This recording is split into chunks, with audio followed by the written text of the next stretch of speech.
Salut à toutes et à tous, j'espère que vous allez bien. Avant de commencer, je voulais remercier tous ceux qui me regardent, tous ceux qui se sont abonnés, puisque bon, j'ai eu un petit peu des abonnements. Merci à ceux qui mettent des pouces, qui laissent des commentaires positifs. La fille a fait déjà un filtre. Oui, vous laissez que des commentaires positifs. Et voilà. Bon, donc j'espère que vous avez passé un bon week-end. Moi ça va, vous avez vu, j'ai fait un petit effort capillaire. Ouais, en fait, je me suis coupé les cheveux. Hein, parce que, bon, du coup, je vais plus chez le coiffeur, parce que lui non plus, j'ai plus confiance. Ça commence bien. Et donc, du coup, voilà. Donc, j'ai dit, bon, je vais faire un petit effet, tu vois, ça fait, voilà, ça fait mieux, ça présente mieux. Voilà. Donc aujourd'hui nous allons faire Marseille. Alors je vous explique que je ne vais pas parler des explosions parce que du coup sur BFM TV c'était en boucle, hein, donc à part vous dire que ça s'est effondré, que ça a explosé et que, enfin non, plutôt que ça a explosé, que ça s'est effondré et qu'il y a eu des morts, des blessés graves, bon, voilà, hein, je vois pas ce que je pourrais rajouter, vous savez, pour ceux qui me suivent, ce que je pense aussi de Marseille. Alors, nous allons faire Marseille, mais tout mélanger. Oui, parce qu'avant, je faisais justice, faits divers, machin et tout. Et là, je vais faire tout d'un coup, en fait. Je devais aller... Oui, je parle un peu de moi. Oui, non, c'est ma chaîne et c'est ma vidéo. Donc, voilà. Bon, je suis allée... j'ai raté mon rendez-vous pour assistante secrétaire. Voilà, ouais, je m'étais trompée d'adresse. Je croyais que c'était celui à côté de chez moi. Et en fait, non, c'était à l'Estac. Donc du coup, voilà, j'allais arriver en retard et ça sert à rien quoi. Et j'ai reçu donc la réponse pour développeur web. Donc j'ai passé l'entretien, enfin j'ai réussi l'entretien individuel. Donc là ils m'ont dit qu'ils allaient m'envoyer par mail des tests. Et que donc du coup si je réussis les tests, après il y a un entretien collectif, mais à mon avis ça doit être... pour former les équipes, enfin bon voilà, pour former une équipe, enfin je sais rien, enfin bon. Donc voilà, rien de spécial, hein, dans ma petite vie. Alors, nous allons commencer par justice fait divers, comme ça au moins c'est réglé. Que du beau, que du bon, et après on finira sur des choses un peu plus légères, si j'ai le temps.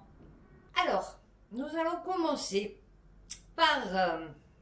Planète 360, Marseille, un chauffeur VTC, son passager visé par des tirs de Kalachnikov dans le 15e arrondissement. Alors je sais pas si vraiment c'était eux qui étaient visés, ou s'ils étaient en fait au milieu d'un, on va dire, règlement de compte. Un chauffeur VTC et son passager ont été la cible de tirs de Kalachnikov dans le 15e arrondissement de Marseille dans la nuit de mercredi à jeudi aux alentours d'une heure du matin.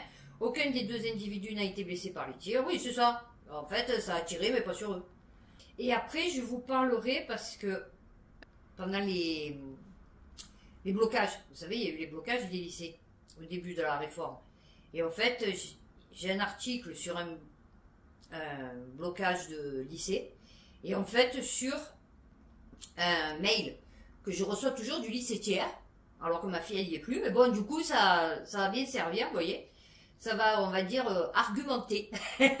Ouais, l'article de journal. Alors... Mars Actu, la délicate évacuation du gyptis, copropriété indigne en plein centre-ville. Alors, déjà, premièrement, c'est pas en plein centre-ville. Déjà. Non, je t'explique. C'est dans le 3e, donc c'est ici. C'est à, je sais pas, 50 mètres de chez moi. Donc c'est pas du tout dans le centre-ville, tu vois, parce que il y a des gens, ils ont pas compris encore. Enfin, surtout à Marseille. Enfin, parce que du coup, ça doit pas être des vrais Marseillais. C'est que la gare Saint-Charles, elle sert de coupure entre le centre-ville et les quartiers nord, en fait, de Marseille. Donc, vous êtes Canebière, machin et tout, vous remontez boulevard d'Athènes, Réformé, Chute-la-Vie, vous voyez, tout le long. Ça fait encore partie, on va dire, des quartiers sud et en bas du centre-ville. Mais tout ce qui est après la gare Saint-Charles, c'est-à-dire à partir du boulevard National, ou de la Porte d'Aix, c'est-à-dire Jules-Guesde, Déguisé-Réclary et tout, ça fait partie des quartiers nord en vérité. Donc, le gyptis fait partie des quartiers nord. Officiellement, le syndic et les copropriétaires n'ont plus que quelques jours pour évacuer le gyptis. Ah ouais, c'est dégueulasse. Hein. Alors, ils ont fait un cinéma. Ah ouais, non, ils ont fait le cinéma la dernière fois, je sais plus. Oh putain, la dernière fois, non, alors attendez. Ouais, voyageur du temps. Non, alors ça remonte au moins une dizaine d'années. Le père de mes enfants, du coup, et il avait donné des places, je crois, ouais, je crois que c'était lui, à mes enfants pour aller voir un truc au cinéma du Gyptis. Voilà, d'accord. Ouais, bah, enfin, du coup, ils y sont pas allés, hein, bien sûr, mais voilà. Donc, ils ont fait un beau cinéma. Vous voyez, c'est tout dans le paraître. C'est la Provence. Plus de 100 kilos de drogue saisis au rosier. Et les rosiers, alors, celui qui est venu me faire le toyo de ma cuisine, l'électricité, il m'a dit que ça s'appelait la ruche. Et je savais pas. Vous voyez, comme quoi. Alors, autant à l'époque, je connaissais des mecs qui vivaient dans le rosier, mais alors autant maintenant, je suis plus au courant de rien. Et donc, je savais pas que ça s'appelait la ruche. Alors voilà, les logements nourrices gardés par un même locataire recelaient près de 100 kg de résine de cannabis, mais aussi plus de 4 kg d'herbe et pas moins de 1,2 kg de cocaïne. Putain, alors là, ils ont fait la saisie du siècle. Oui, non, la saisie du siècle. Alors, les cibles ont été perquisitionnées. Oui, mais c'est quoi, Ballas? Quelques 5 000 € en liquide. Moi, chaque fois, je me dis, putain, ils doivent être dégoûtés, parce qu'à mon avis, ça doit être ça doit être les pépettes qu'ils recherchent, parce que bon, la drogue et tout, normalement, une fois que je pense que c'est passé un jugement, ils la détruisent. Bon. Donc en vérité, c'est les pépettes qui comptent. Et les pépettes, ils en trouvent jamais. ouais, c'est le seul truc qu'ils saisissent jamais, c'est les pépettes. En novembre dernier, près de 30 kg de produits stupéfiants destinés aux rosiers avaient été saisis dans des conditions similaires en suivant la piste des ravitailleurs, le point faible et commun à bien des plans stup. Ravitailleurs. Ouais, d'accord. En revanche, la cité a été le théâtre d'une fusillade qui a causé un blessé léger dans la nuit du 1er au 2 mars. Oui, non, je sais, c'est pas récent, mais bon, du coup, ça fait partie des aléas, on va dire. Les liens éventuels avec le tentaculaire conflit en cours à la paternelle ne sont pas établis à ce jour. Ah, ben, on savait même pas qu'il y avait un tentaculaire conflit en cours à la paternelle, vous voyez. Toutefois, la hausse spectaculaire des saisies ici et dans d'autres cités, ben, c'est-à-dire si tu fais des descentes, logiquement qui sont pas balancés à l'avance, tu vois, parce que des fois il y a des tops, logiquement tu saisis. Le truc c'est que tu rentres pas, tu vois, c'est ça le problème. Ah oui, alors celle-là je la garderai pour la fin. Non, mais parce que pour vous dire. Ah oui, alors celle-là, alors attendez, je vais mettre le piou-piou, voilà. Non, mais bien sûr que tu saisis. Enfin, tu veux qu'il les garde où, les trucs? Et il les garde dans les cités, dans les appartements à l'abandon, ma foi. Tu peux pas saisir parce que du coup tu rentres pas. Ah oui. Bon après moi je vais te dire, si tu saisis, enfin si tu arrêtes le trafic de drogue à Marseille, tu as un soulèvement général de la population. Oui, non, je t'explique. Donc c'est pour ça aussi qu'ils saisissent, il faut genre on fait quelque chose, mais ils peuvent pas le faire.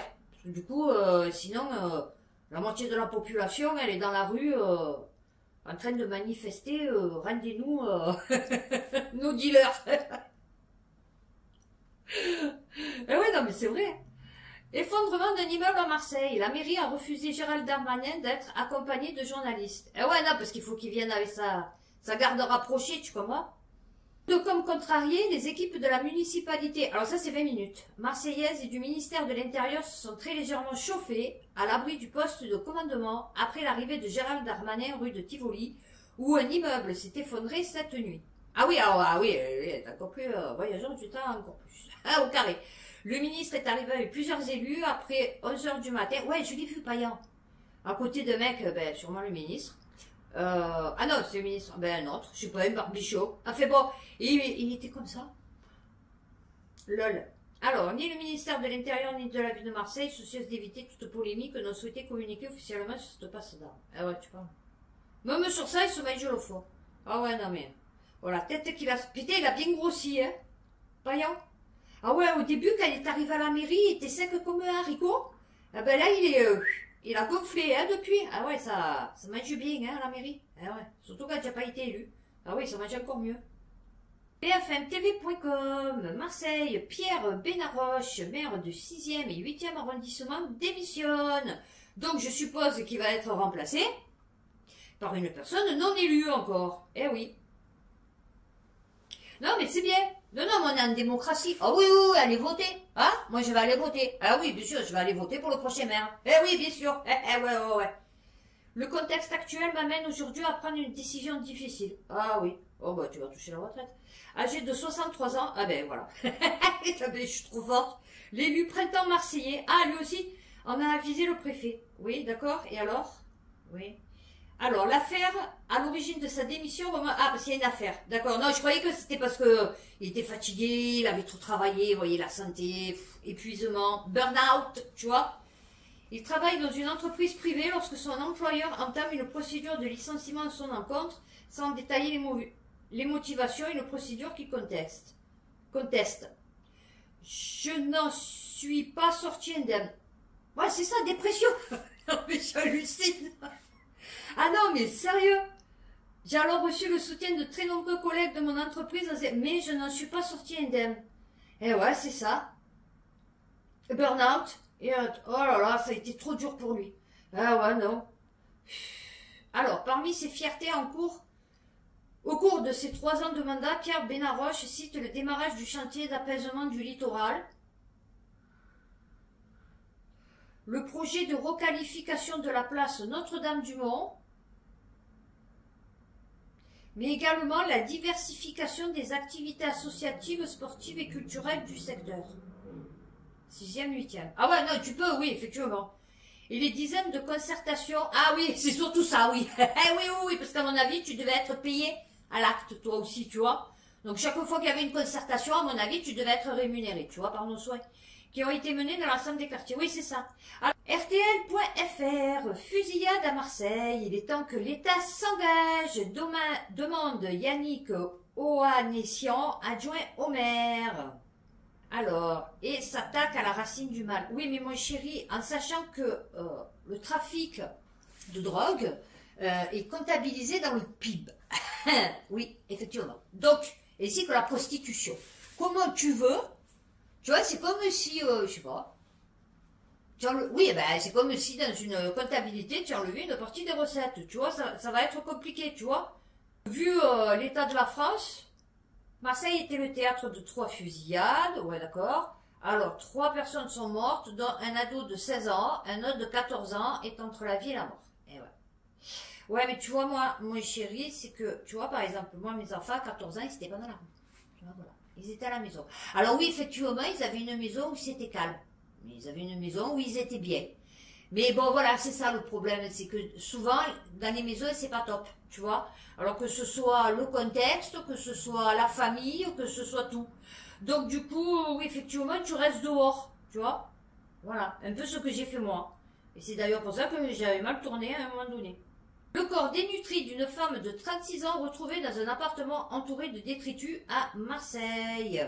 Nicematin.com. Un homme de 72 ans a été interpellé à son domicile à Marseille après la découverte du corps de sa fille de 36 ans. Le corps de la jeune femme gisait sur un matelas à même le sol. Non, mais ça va. Non, ça va. Psychologiquement, le français va bien. Hein? Oui, non. Il est très équilibré. Non, même à 72 ans. Oui, non. Selon nos confrères, la femme serait morte de malnutrition après avoir été séquestrée. Alors, son corps gisait sur un matelas au milieu de détritus et des excréments. Ouais, non, ça va. Non, et c'est surtout l'odeur. Tu te dis où il habitait, le mec, dans le désert ou quoi? Non, parce que du coup, je sais pas.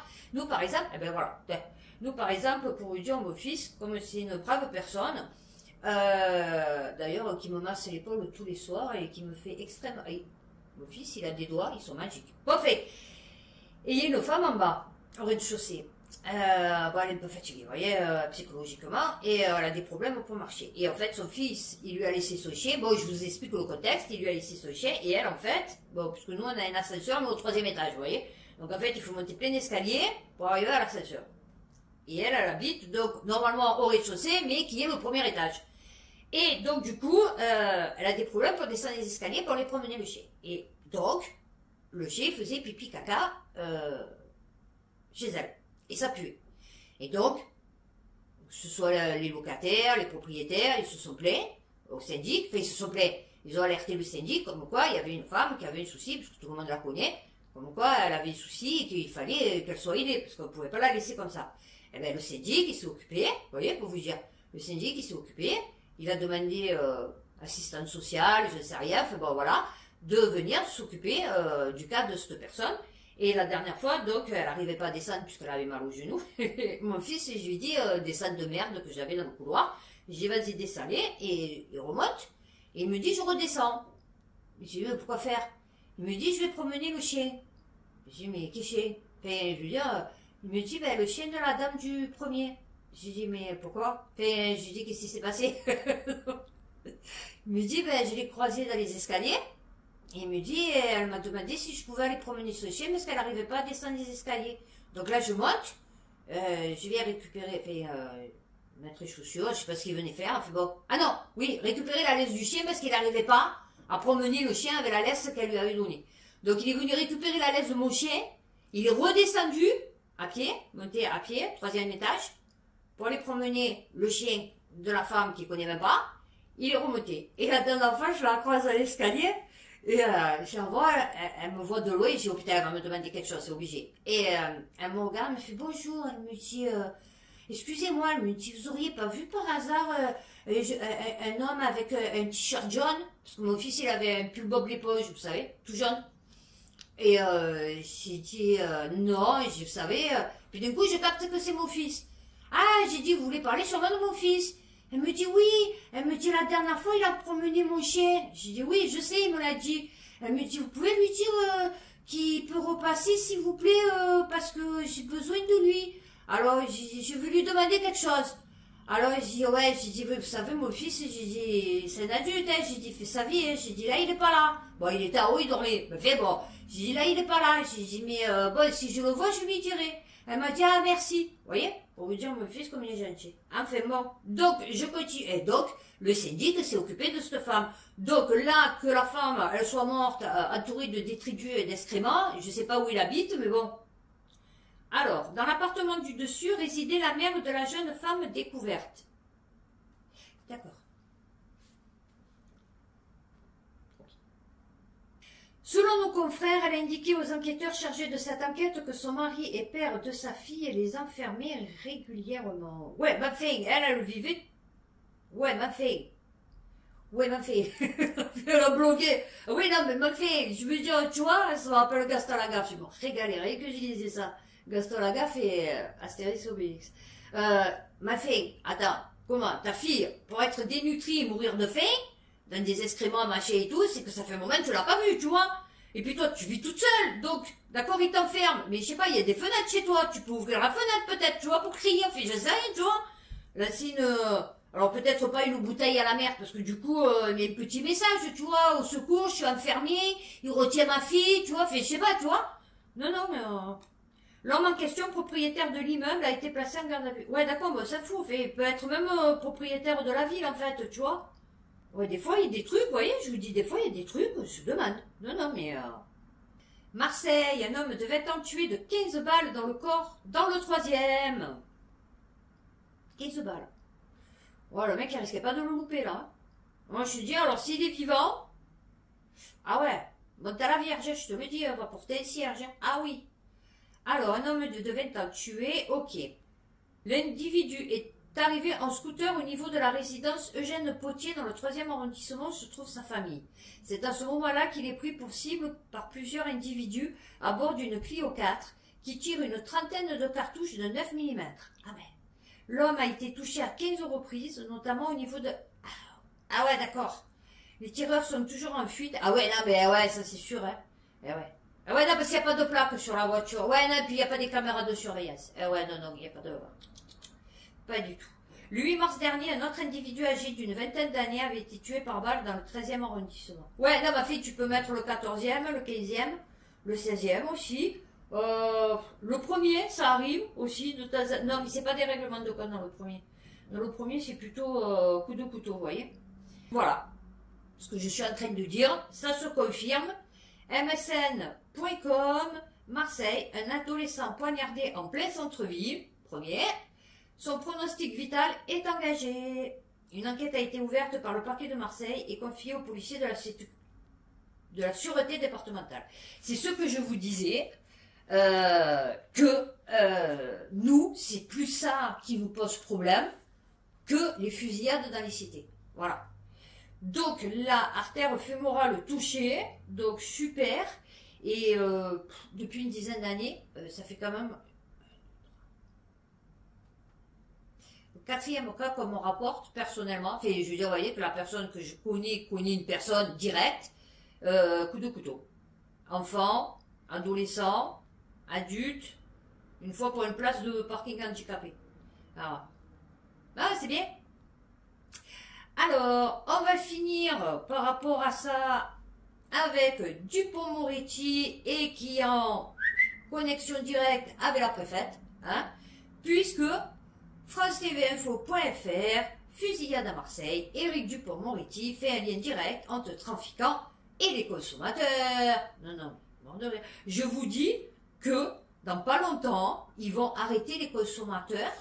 C'est-à-dire que si tu es arrêté comme consommateur et que dans la semaine, il y a une fusillade et qu'il y a un mort là où tu t'es fait arrêter, c'est toi qui vas te faire arrêter. Tu as vu? Voilà. Non, mais pour homicide, machin, trafic, enfin bon. Comme quoi tu es responsable, tu vois, de la mort du dealer, tu vois, de la fusillade, tu vois, non, mais. Alors que 3 personnes sont mortes dans la nuit de dimanche à lundi, le garde des Sceaux a déclaré: je fais un lien direct entre les trafiquants et les consommateurs. Le confort festif, ça donne aussi des règlements de compte. Allez, pas possible. Non. Et tous ceux qui consomment le petit pétard, eh ouais, ça te gonfle. Ouais, le petit pétard, il te gonfle. Par contre, le petit rail ne te gonfle pas, mais le petit pétard te gonfle. Ah oui, non, je me doute. Jean-Luc Mélenchon ciblé par Éric... Ah oui, non, parce que oui. Ah oui, non, parce que dealer, shit, trafiquant, consommateur, Jean-Luc Mélenchon. Ah oui, non, c'est pyramide. Tu vois, c'est le jeu pyramide. Oui. Après les heurts entre manifestants et forces de l'ordre dans le cadre des manifestations contre la réforme des retraites. Super. Bon, là, il parle des méga-bassines, mais du coup, j'enchaîne sur... Bon, là, on s'en fout. Voilà, il a fait sa petite phrase sur l'école, que je vous ai dit. Alors, BFMTV.com, j'ai été bousculé violemment, visé par 2 plaintes pour violence. Le député LFI Sébastien Delogu, se défend. Alors, le député explique qu'il est en train de calmer la situation lors du blocage d'un lycée marseillais contre la réforme des retraites, quand il a été attrapé par le bras et bousculé par des personnels de l'établissement. Personne ne salira mon nom, visé par 2 plaintes pour des faits de violence commises en marge du blocage d'un lycée marseillais contre la réforme des retraites. Le député LFI des Bouches-du-Rhône, Sébastien Delogu, a réagi ce lundi. Ok.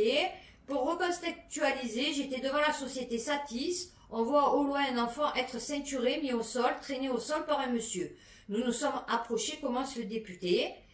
Le député LFI explique que le ton est ensuite monté avec le personnel de l'établissement et la police alors qu'il tentait de calmer la situation. J'ai essayé de trouver un consensus pour apaiser les esprits et que tout le monde se calme, ce qui a été le cas. Mais entre-temps, j'ai été bousculé violemment par le corps administratif, le proviseur adjoint et le proviseur. Ils m'ont bousculé avec un conteneur à poubelle et m'ont rattrapé par le bras. L'Académie d'Aix-Marseille affirmait de son côté que la CPE, le proviseur adjoint de l'établissement, qui au milieu de la foule tentait de déplacer un conteneur à poubelle, ont été victimes de violences de la part du député. Cette version est également contestée par la section demande des excuses publiques à Papendaï. Ok. Et là, donc, j'enchaîne sur... Alors peut-être ça n'a aucun rapport, hein, c'est peut-être pas obligatoirement le lycée, celui-là, qui a été visé dans l'article, mais c'est pour vous dire ce que j'ai reçu. Parents d'élèves au lycée Thiers. Suite aux interpellations d'élèves en marge de la journée du 7 mars, MPE 13 départemental a diffusé un communiqué de presse, document en pièces jointes, dans lequel MPE 13 condamne toute forme de violence, regrette une répression disproportionnée et appelle les pouvoirs publics à entendre les revendications de la jeunesse. Nous attirons votre attention sur le fait que la police peut se montrer extrêmement violente à l'égard d'élèves, même mineurs, même pacifistes. On note également un niveau de répression rarement atteint par le passé pour des mouvements lycéens. Les parents élus MPE 13 s'efforcent, dès que leur disponibilité le permette, ce qui n'est malheureusement pas toujours le cas, d'être présents devant le lycée les jours de blocage. Nous pensons en effet qu'il est important d'assurer une présence visible des parents d'élèves en tant que tiers observateurs. Ok. Et à ma fille, j'ai dit, ça a bloqué à Titouro. Elle m'a dit, ouais, ils ont essayé de bloquer une allée avec 3 vélos. Ils ont pris le scooter du prof, le mec il a trop flippé. Elle m'a dit, le problème c'est que Diderot il y a 3 entrées. Donc bon, après la police elle est arrivée, ils sont partis en courant, ils sont cachés derrière des poubelles. Enfin elle m'a dit c'était du gros n'importe quoi. Ouais non j'aime bien ma fille. Ouais elle se démonte pas elle. Alors, communiqué de MPE13, interpellation d'élèves en marge de la journée du 7 mars. Ok. Lors de la journée de mobilisation du 7 mars. Alors attendez. Lors de la journée de mobilisation du 7 mars 2023 contre la réforme des retraites, plusieurs élèves ont été interpellés en marge de la manifestation lors du blocage du lycée Thiers auquel ils participaient et ont été placés en garde à vue. Vous vous rendez compte? À notre connaissance, 6 élèves, dont une collégienne de 14 ans, y ont passé la nuit.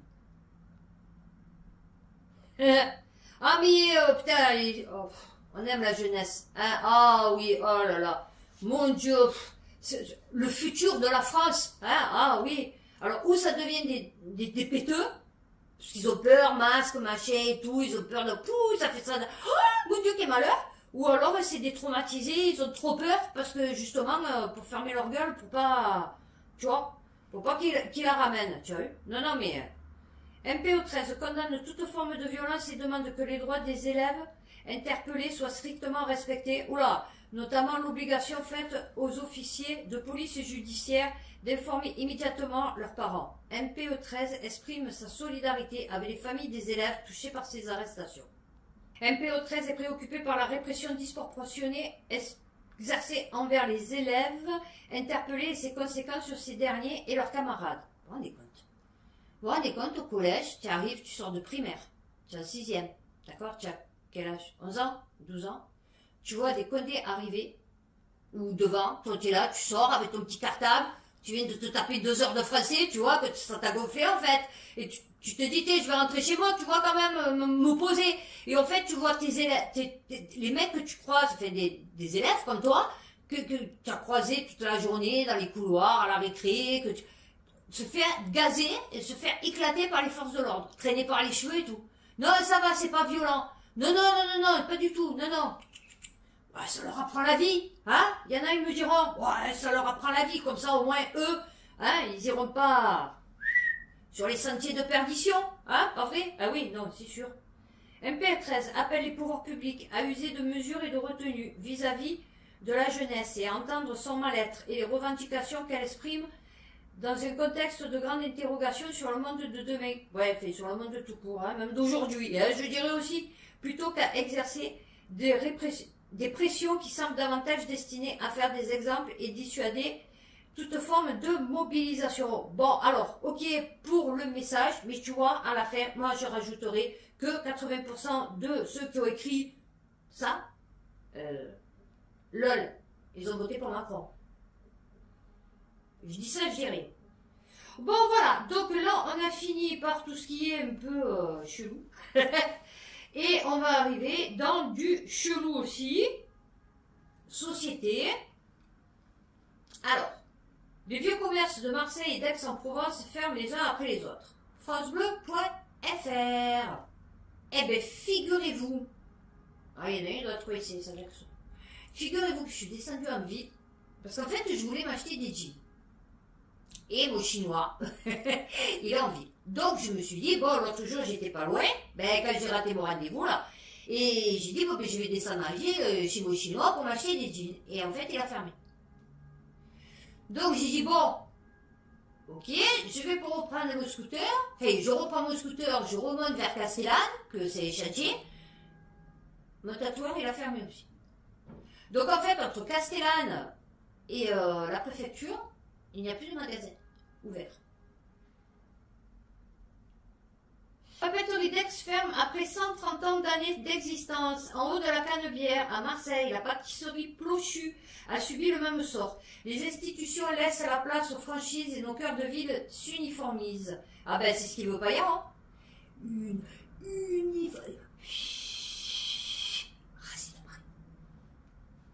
et les Français sont d'accord. Les Français ils sont ok. Ils ont dit ok. On revote pour toi Macron, ok pour le pass, ok pour tout. Ok.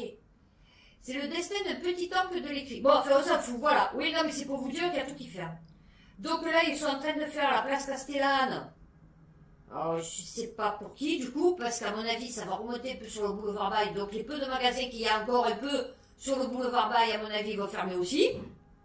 Non, c'est merveilleux. C'est merveilleux. Au plus, ils font des trucs pour les piétons, au plus, les magasins, ils ferment.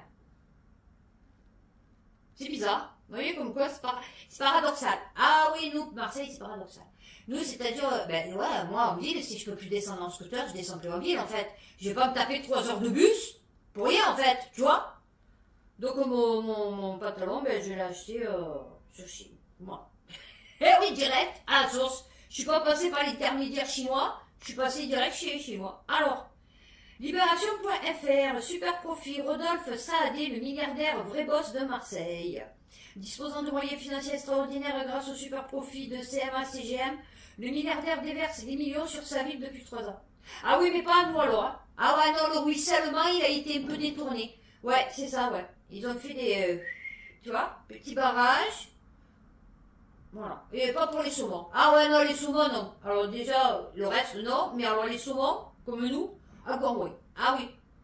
Propriétaire de La Provence, futur sponsor de l'OM, mécène d'associations et repreneur d'entreprises en difficulté. Ah bon, d'accord. L'amateur est désormais tout puissant à Marseille. Ah bon, on l'a vu. Enfin, on l'a vu. On le voit du coup. D'accord. On voit sa puissance. Ah ouais, c'est de plus en plus dégueulasse. Dans une aile du palais déserté du Pharaon. Eh oui.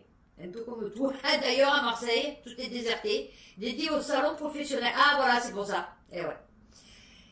Jean-Claude Godet a conservé un bureau mis à disposition par Marseille Espérance, l'organisation interreligieuse de la ville. L'ancien maire, 83 ans, reçoit au petit matin ses rares visiteurs qui gâtent de viennoiseries sur notre compte et de navettes sur notre compte aussi, ces biscuits provençaux parfumés à la fleur d'oranger.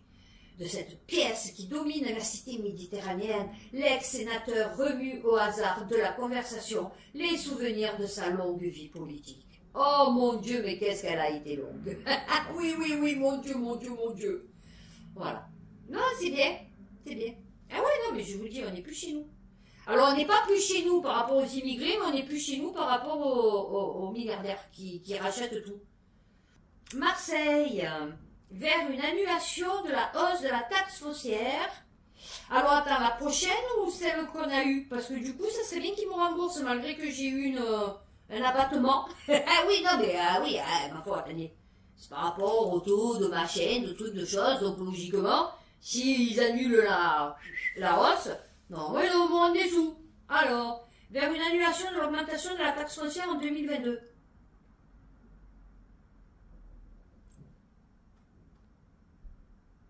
Je suis à quelle heure? Voilà le sens des conclusions du rapport public. Dans le litige qui oppose devant le tribunal administratif le conseiller municipal d'opposition LR Pierre Robin à la ville de Marseille. Dans les motifs retenus, le rapporteur pointe notamment l'irrégularité du rapport d'orientation budgétaire, ROB, qui a procédé au vote du budget primitif 2022. Ah oui, donc, logiquement, il devrait nous rendre des pépettes. Les élus avaient en effet acté une hausse de 5,5 points de la part communale de la taxe foncière. L'Europe ne contient pas toutes les informations prévues par le Code général. Ah ouais, non, mais il faut ce qu'ils veulent. Je vous ai dit, il faut ce qu'ils veulent. En clair, d'après le rapporteur public, le conseil municipal ne disposait pas des éléments nécessaires pour débattre en séance de l'orientation budgétaire. Ah ouais, ils sont arrivés, ouais, ça va, ouais. Alors, ça va ou quoi? Ouais, ça va. Allez, on y va. Alors, taxe foncière. Où sont les papiers? Georgette, tu as pris les papiers? Non, j'ai pas pris les papiers. C'est pas toi qui as pris les papiers? Non, j'ai pas pris les papiers. Bon, d'après les estimations, on évalue à peu près de 3%. Bon, alors on va être un peu large, parce que du coup, c'est pas nos sous. Hein, donc, on s'en fout un peu. Donc, de 3%, on va le faire à 5. Ouais, parce que 6, je pense qu'il y en a qui vont un peu flipper quand même, parce que Marseille, c'est quand même assez pourri, tu vois. Donc, on va le foutre à 5. Qu'est-ce que vous en pensez? Bah, écoute, 5, ouais, fait bon, moi, j'aurais préféré mieux 6. Bon, écoute, on va faire, voilà, on va couper la poire en deux, on va dire 5-5. D'accord? Voilà. Et on signe comme quoi, bien sûr, on s'est basé sur les études, les papiers, les comptabilités, qui prévoyaient ce taux. Hein? Bien sûr, voilà. Et après, on vérifiera, mais bon, à la base, si c'est pas ça, c'est pas grave. De toute façon, les Marseillais s'en foutent, ils y comprennent rien. Nous non plus d'ailleurs, donc du coup ça tombe bien, tu vois. Il doit manquer 2 lignes sur les 36 pages du rapport d'orientation des élus réagissent. Ah ouais, mais 2 lignes, alors, tu sais qu'un mot peut être très important, une virgule, tu vois, une intonation même, tu vois. Donc 2 phrases, ça peut fausser le truc, tu vois. La procédure budgétaire n'a pas été respectée. Eh ouais. Bah écoutez, on va finir par celle-là. Laprovence.com, exclusif, Brigitte Macron, cet après-midi à Marseille. Mon mari va bientôt venir, restera 3 jours. Ah oui, c'est fierté. Bah oui, c'est chez lui. Eh oui, oui, c'est à lui. Eh oui, donc du coup, Brigitte Macron est cet après-midi à Marseille. Alors fais voir, elle a changé la perruque ou pas? Ah ouais, elle a encore changé la perruque. Oh, elle est jolie celle-là. Ouais, elle est un peu... Ouais, elle est un peu comme moi. Ah ouais. Copieuse, va. Ah oui. Alors, en début d'après-midi, elle a expliqué aux 52 personnes de la première promotion marseillaise, groupe LVMH, l'Institut des vocations pour l'emploi, financé par LVMH. Ah ouais, non mais je vous dis, vous allez voir, ça va être que des trucs comme ça va être que des pro-milliardaires qui vont financer les formations, qui vont financer ça, les soutiens, les associations, les... C'est très important pour moi qu'un centre live soit présent ici car cette ville représente beaucoup pour notre couple. C'est très symbolique. Oula, nous. Je vais plus dire que je suis marseillaise. Ah oui, non, parce que là, le truc de c'est très symbolique. Vu lui ce qu'il a dit avec sa bête de l'avènement, je sais pas quoi là. Ouais, beaucoup pour notre couple aussi. C'est compliqué. Vous l'avez vu au Hollande? Je l'ai vu au Hollande sur juste milieu avec les Ukrainiens là. Ouais, ça va, on le sait, hein, maintenant qu'il est envolé à vapeur, Macron. Alors, nous accueillons, ouais, t'imagines le soir, le mec il rentre, ça va chérie? Ouais, ça va. Elle doit se mettre en tenue sexy.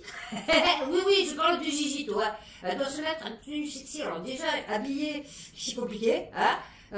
Alors, en nuisette, ok. Et c'est surtout qu'elle doit poser la perruque à côté sur la tête en plastique. Tu vois, la tête mannequin. Et être elle a une alopécie légère, prononcée. Ah oui, non. Non, parce que moi je connais des jeunes de 70 ans.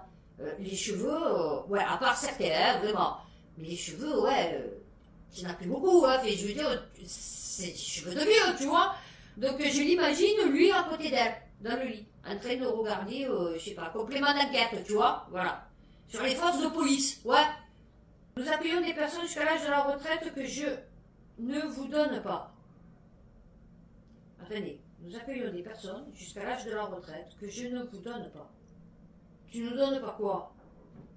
Elle veut rien dire ta phrase. Elle veut rien dire ta phrase. Nous accueillons des personnes jusqu'à l'âge de la retraite que je ne vous donne pas. Tu nous donnes pas quoi? Leur nom? Ben ça fout. Je veux dire, mon mari va... Elle veut rien dire cette phrase. Mon mari va venir prochainement, c'était déjà prévu, mais avec les actualités, son déplacement a été décalé. Ouais.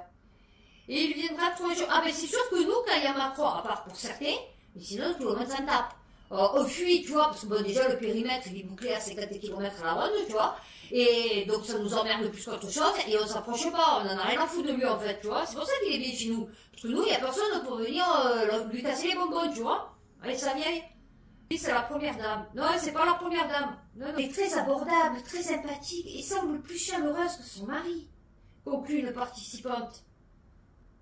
Et 18 semaines de formation gratifiée de 1000 € par mois. Ah, c'est pour ça qu'elle l'aime. Oui, vous la payée elle aussi, d'accord. Ah, c'est bien. Pour l'instant, hébergé rue Paradis, le centre live de Marseille serait... Eh oui, il paye. Il a acheté Pépette. Mais non, c'est où va tout notre argent. Eh oui. Chaque fois qu'on fait des éloges sur Macron, sa femme et tout, le gouvernement et tout, c'est parce que, ou on soutient, on collabore, c'est parce que derrière, il y a les pépettes. Eh oui. Bon ben voilà, on a fini avec Marseille, donc j'espère que cette vidéo vous aura plu. Oui, je vous gratte l'oreille. Super glamour. N'hésitez pas à liker, à vous abonner. D'ici là, Prenez soin de vous, faites attention à vous. Et puis à bientôt pour une prochaine vidéo.